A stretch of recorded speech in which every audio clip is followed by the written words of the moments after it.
So this is July of 24. It shows me getting up Saturday morning and getting stuff ready for the farmer's market. Right now I'm talking, walking with my camera, yapping my gums like I do.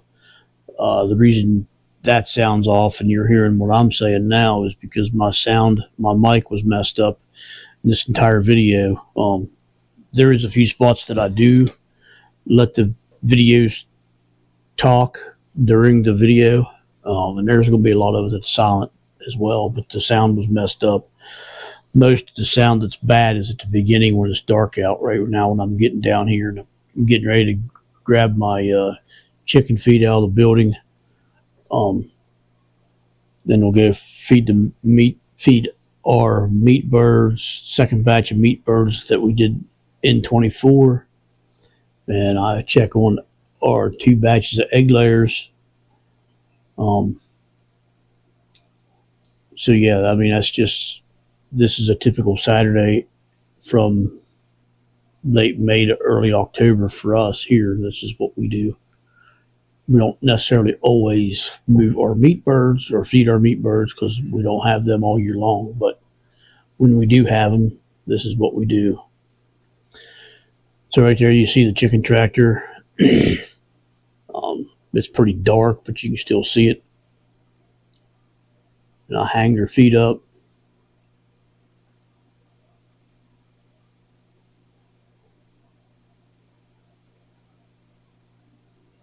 There you see them all going after the feed. They're a bunch of dang hogs. Meat birds are fun to raise, but they are dirty animals that eat a lot.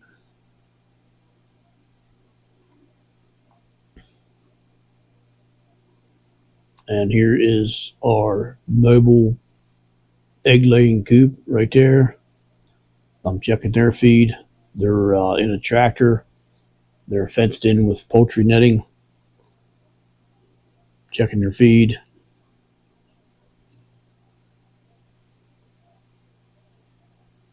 Now that's our stationary birds, egg layers. These guys here, I'm pretty sure they need fed that morning. The mobile coop didn't, but those guys did. There's a couple roosters in there. That one, you can see him chasing the hens around. That's what roosters do in the mornings, first thing.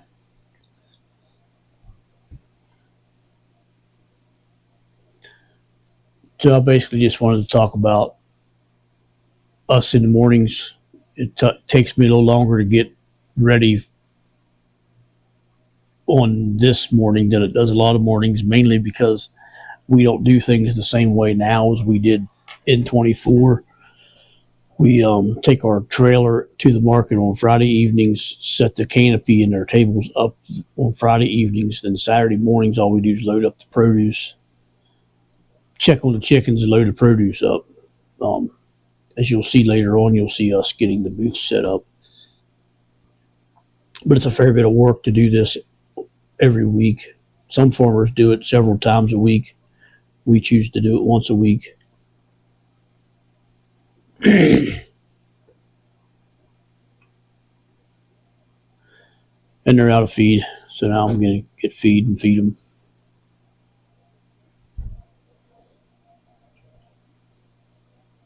Or maybe just sit there and watch them run around like idiots. That's what chickens do. There I am with feed bucket.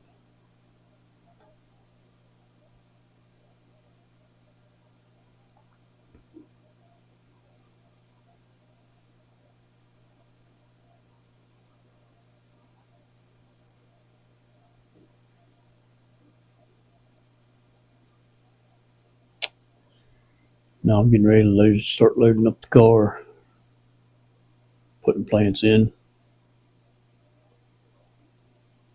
Chickens are all taken care of. You can see them down there in the background.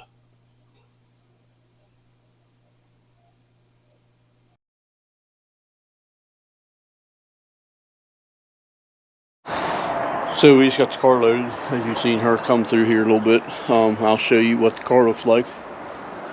It is full, but we'll show you. So over here we got a cooler. This cooler here would have lettuce.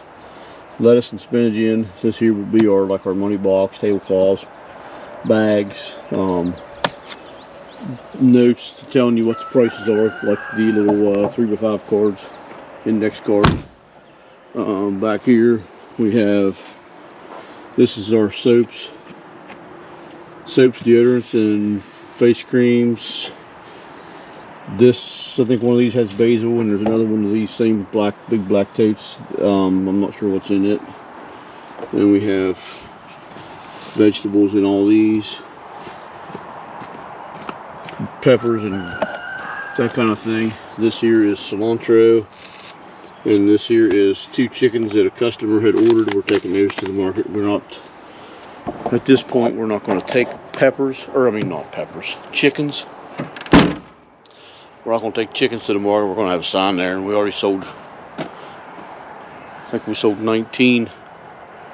We sold 19 of the 30 that we was selling, and we only, since Wednesday, today's Saturday, so we sold pretty good so far. And in here we have 3 tables. They fold in half. Our canopy. In this tote here we have garlic, cherry tomatoes, and zucchinis. And in this here we have green beans. And we put those in 1-pound bags. And down here we have sandbags to hold the canopy down. And as you can see, the car is stuffed full. Only room left in the car is for me and the missus. And right now she's down there feeding chicken scratch. Not sure you can see her. But yeah, she's right there. You can see her. I'm gonna go in and make me a cup of coffee.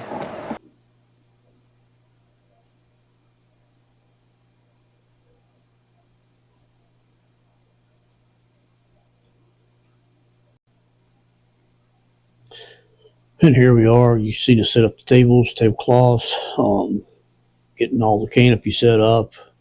I didn't set the camera up till the canopy was up. That way I had somewhere to clamp the camera to. So you don't see us set the canopy up, but we hang weights off of the top of the canopy, keep it weighed down in the wind, and setting up our booth. One of our friends comes along. She's a customer. She always comes around, and she's helped us actually set up that morning. But now we have 2 spots where our car is parked at. Now we have that spot as well. That we just unload there and move because somebody else set up there with us in 24, and we didn't like someone setting up beside of us, so we took both spots. Now we set up the whole area right there, so we got double the area. So yeah, that's pretty much our Saturday. And then when we come home, we do chickens again and put stuff away, and that's what it is.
So we just come back to the farmer's market and had a very good day, actually.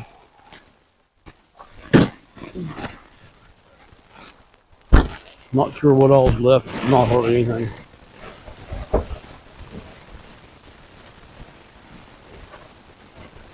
This is empty. Too bad it ain't full. Yeah. For this year, where do you keep this at? In the house? In the house. back in the cool bedroom. Oh. All these totes are empty, which is always a good thing.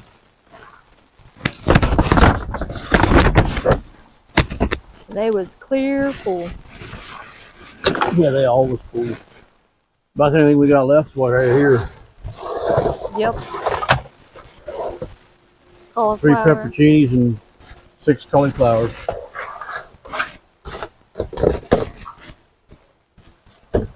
And those I'll put back in that fridge. And I think there was some basil left too, not much. And Yeah. some garlic. We always have a little garlic up there. And some soap and that kind of thing. And this is all the plants we have left. But plants this time of year don't sell real well, so that's theirs expected to bring this home. We sold quite a few plants. Sold a lot. Everything else is empty.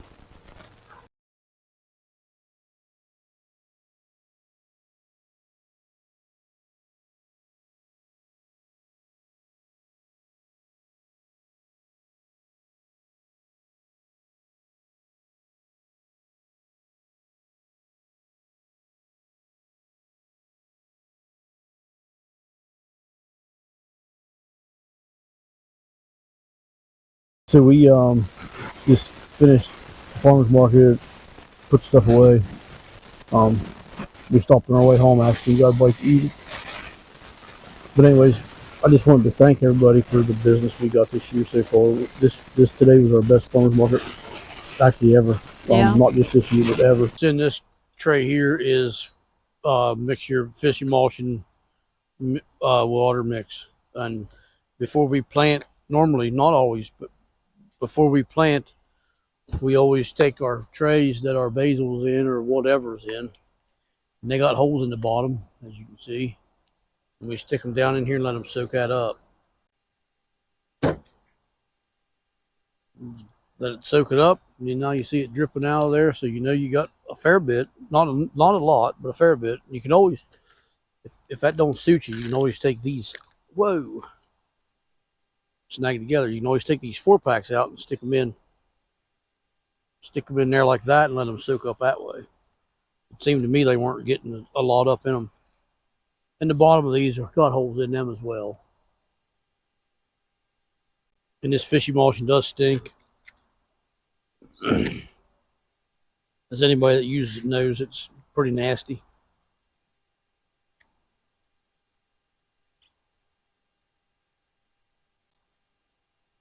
Then you pick them up, and now you got a fair bit in there. You can definitely tell a difference in the weight. So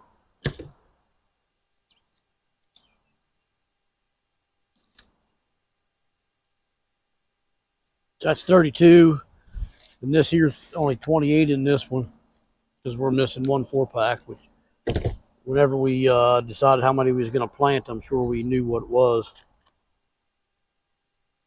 In between them two trays of basil, we used almost all of what I had in here. It was full. I'll just put it back in this bucket. So to plant these, what I'm going to do is I'm going to plant straight in between two of my plants, right in between this plant here and this plant here, and one there and one there. So there'll be 2 in between each plant. I have 30 plants, so I need roughly 60, give or take 60 basils. So to plant them, what I'll do is I'll just grab this. These pop out pretty easy, and they definitely, as you can see, they are definitely ready to be planted. But they're still good and healthy. There ain't nothing wrong with them. And I'll just stick my hand down in there like that. Just plop it in the ground.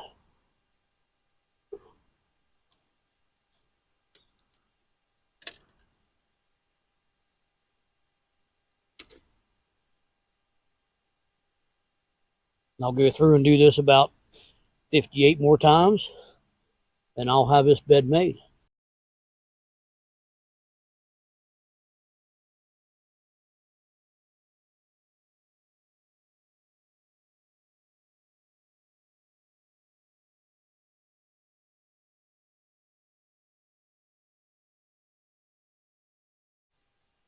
So, as you can see, it's all in there. It actually looks really nice. I think so anyways. But, you know, since I'm the one to put it in, I would think that more than somebody else might. But I think this bed turned out really good. I do have some leftover onions that I didn't put out in the field. I didn't have room for them.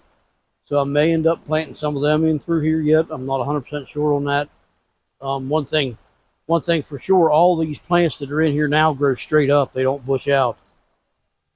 So onions grow straight up. They don't bush out. None of this other stuff does. So there's room for that kind of thing in here.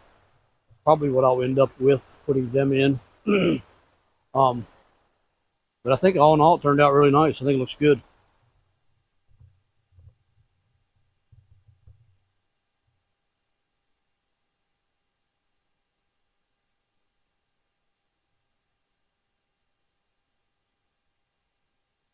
And we're going to start some lettuce seeds, onion seeds, and I may go down in the garden and put some squash seeds in. Winter squash. Getting a little bit late for those, but we still should be in good shape. Yeah, we started some beets the other day and some spinach, and they're starting to grow pretty good.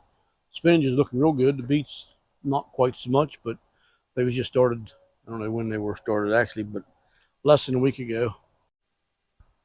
So this year we've got a soil blocker, and I really like that thing. It does a great job. Takes a little bit more time to get ready, get your soil mixed and all that. Seed and not to seed it doesn't take any longer, but it takes a little bit longer to get started. Set up time's a little longer than just doing them in plugs like we used to do. But to plant them, but to transplant, it's so much faster. And anytime you can save in the field is always a good thing. You got to make your soil pretty moist when you do this. I think I made a video earlier this spring on this. And at that point in time, I wasn't real good at it. I still ain't real good at it, but I'm way better at it than I was the first few times. So I got 9 flats filled up. Each one's 105 cells with them soil blocks. Three of those full is one tray. Equals 105 cells. So we'll use 2 of them is going to be for onions and 7 of them for. I had to turn the fence off. 7 of them is going to be for lettuce. And right now, she's up there filling up the putting seeds in those, and I'm going to come down here in the garden and plant some spaghetti squash and some butternut squash. Here on this row, we have peas growing up a trellis, as you can see, a cattle panel trellis. And we got peas, and we have peas on. I'm not going to hurt these peas at all. I'm not going to bother with the peas. I'm just going to stick those seeds right down in where the peas are coming out of, and when they start growing, until those start coming up good, these will be done. So it should work out pretty good for us. And that's how you get your garden the most productive that you can, is by interplanting stuff before your main crop is done. Right now I'm just going to push 2 seeds in the soil right inside those holes in that ground cover.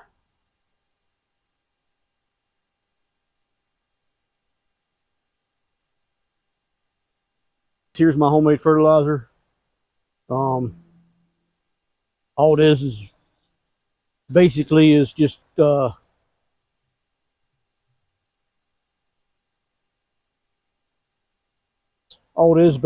comfrey extract, and that batch there has some tomato extract in it. If anybody is interested in how I make it, just comment below and I'll show you. And then always dilute it, because it's way too strong. To use this kind of stuff, you always need a pumpless spray gun. These things right here are a lifesaver. Just push the button, recharge it, and you're good to go. Just give them a little bit of a drink, like so. Like 2 of these are onions and the rest of them is lettuce.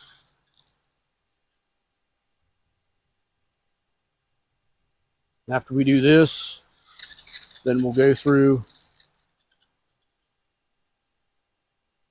put vermiculite on top, then I'll give them another drink of this stinky stuff. I need 17 zucchini for the next go round of it, so I'm just gonna, at this point, I'm just gonna do 20 because there's 4 in this. I'll just do five blocks of 4, and that'll give me 3. And it works the same way as the other one.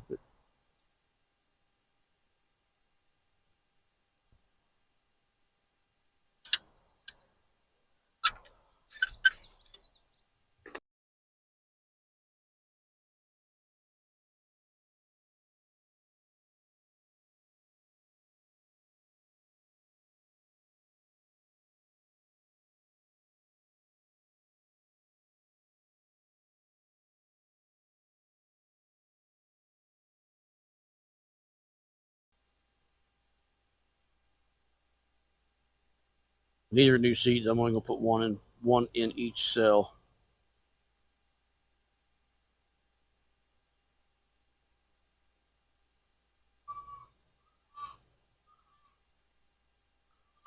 Except for that, and there was 2 stuck together, and I wasn't gonna unstick them. This here is a hybrid Spinus Supreme we got from Seeds and Such. They're supposed to be better resistant to bugs. I can't say they are or they ain't. I don't know. What we planted down below still got a lot of cucumber beetles on them. There doesn't seem to be hurting them at all, which is good. But the vine borers are one of them.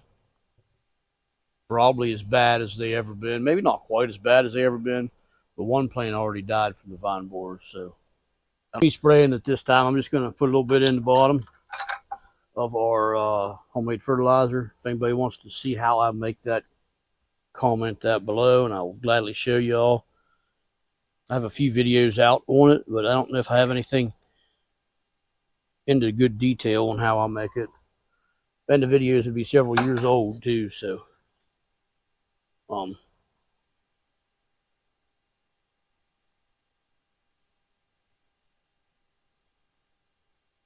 and trust me, that stuff does have a really, really rank odor to it.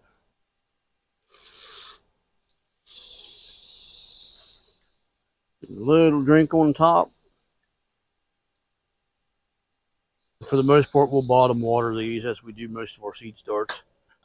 Actually, some of the lettuce that we started the other day, if you can see that or not, but it's starting to actually come up. Some of it is. The onion's not so much, but some of the lettuce is coming out. So,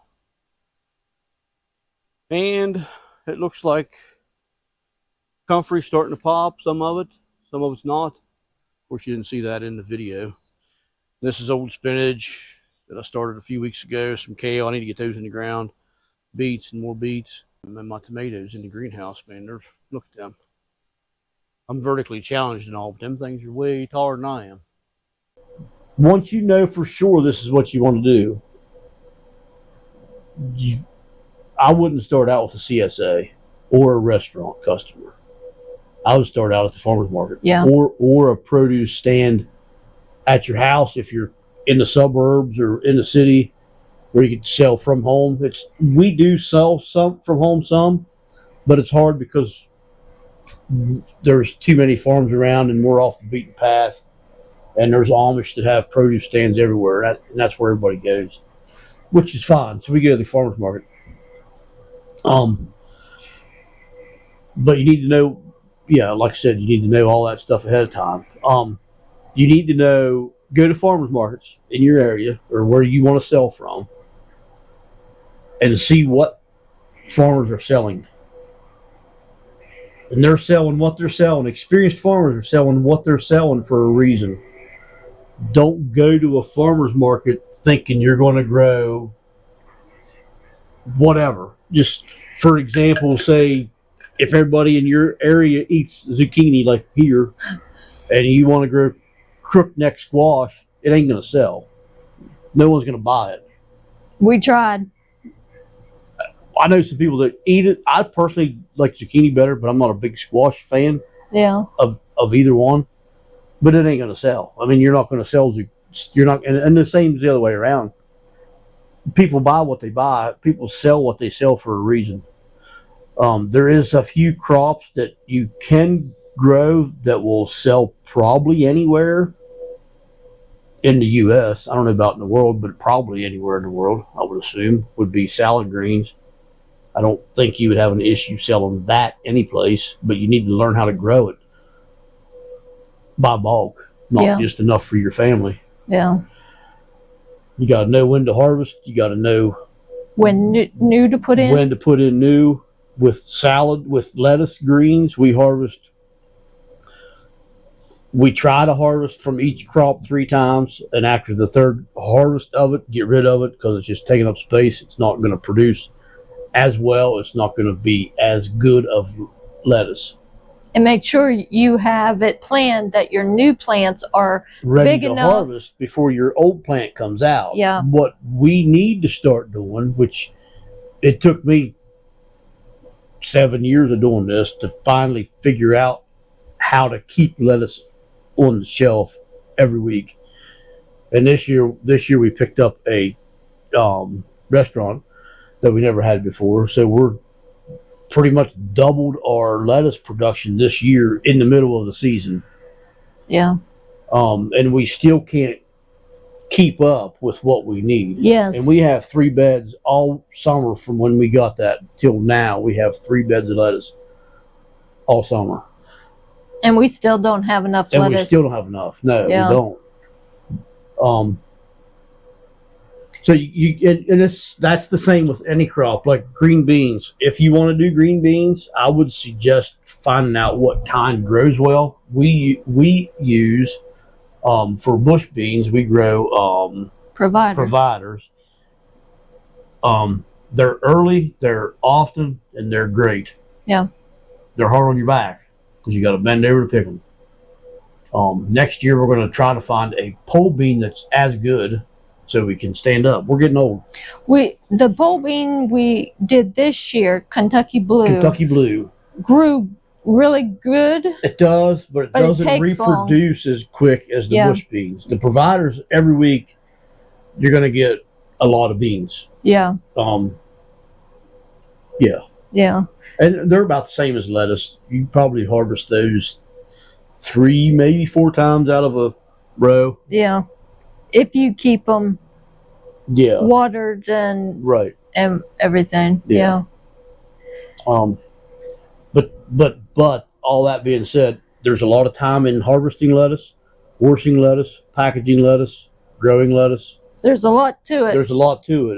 It's not just cut and go. And you got to account your time when you're figuring your prices on how much you want to sell stuff for. Yeah.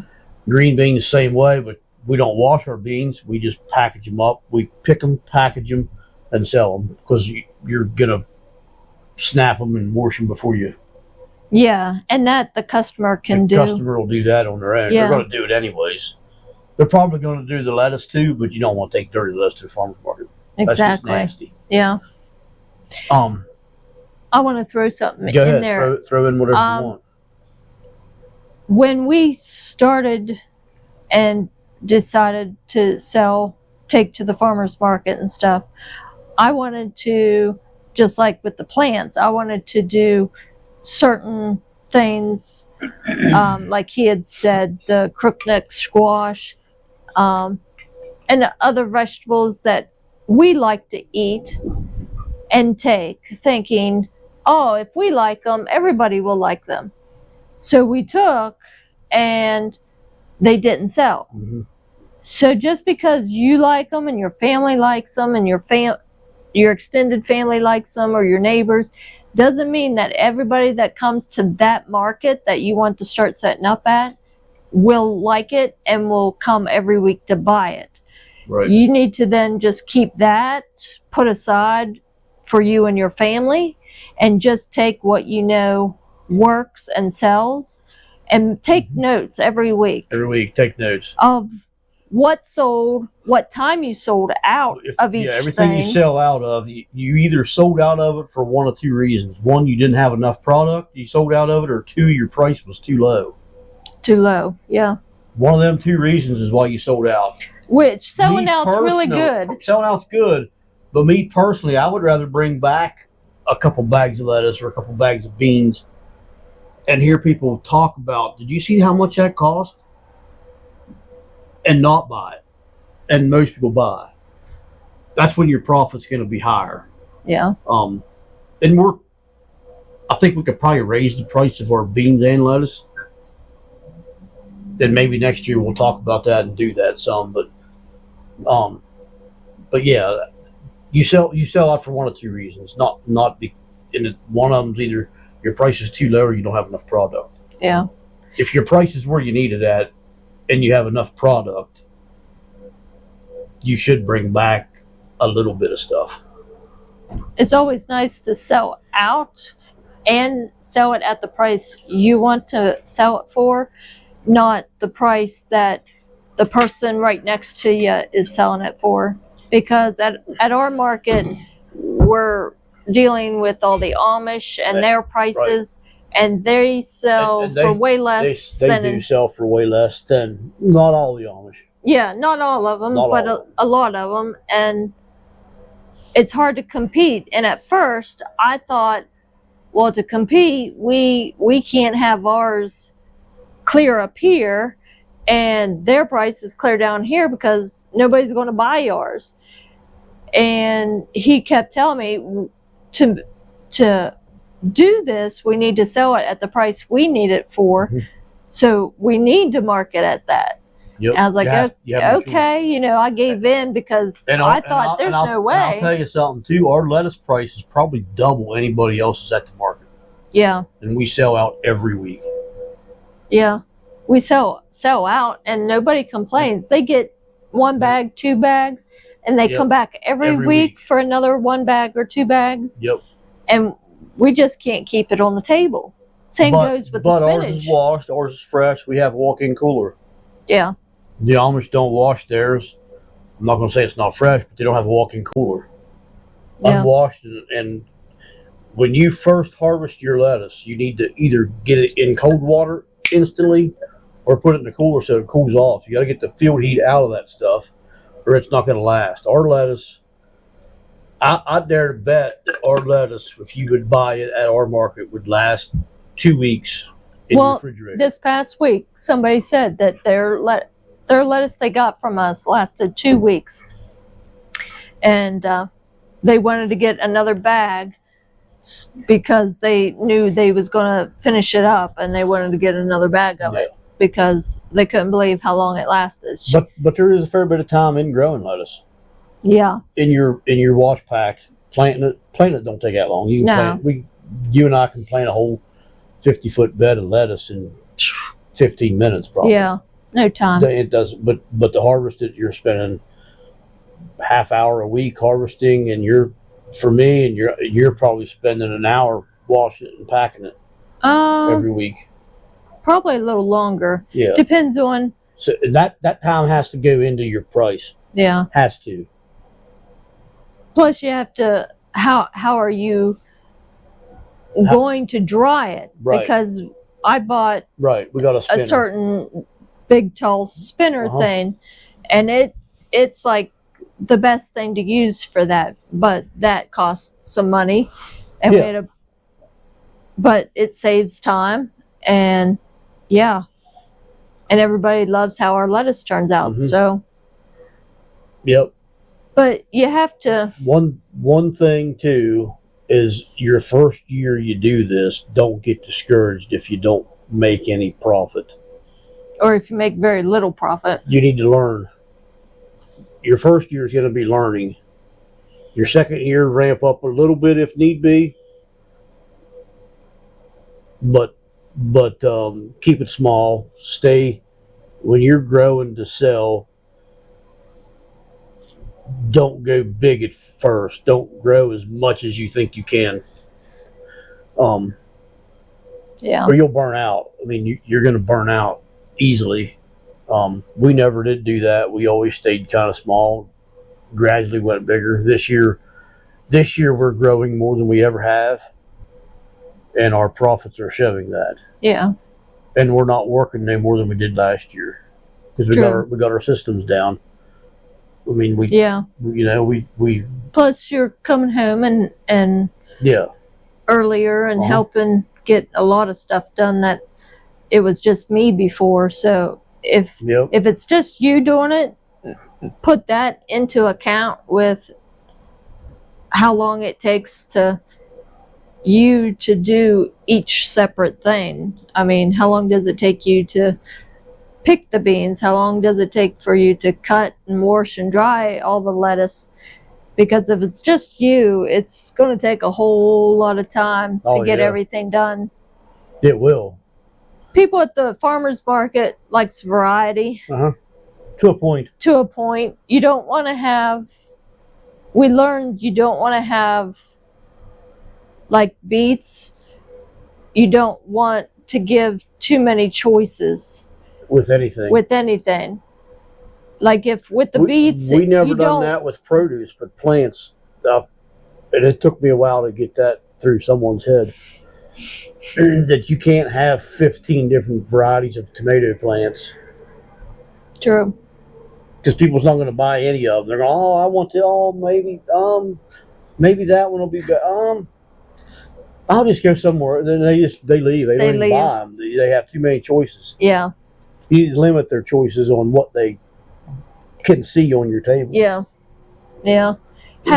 Only have 2 different kinds at the most of like anything of the big tomatoes. Well, yeah. Not 50 different varieties. Oh, this is this kind, this is this kind, because they'll be like, well, what's the difference between this one, this one, this one, this one?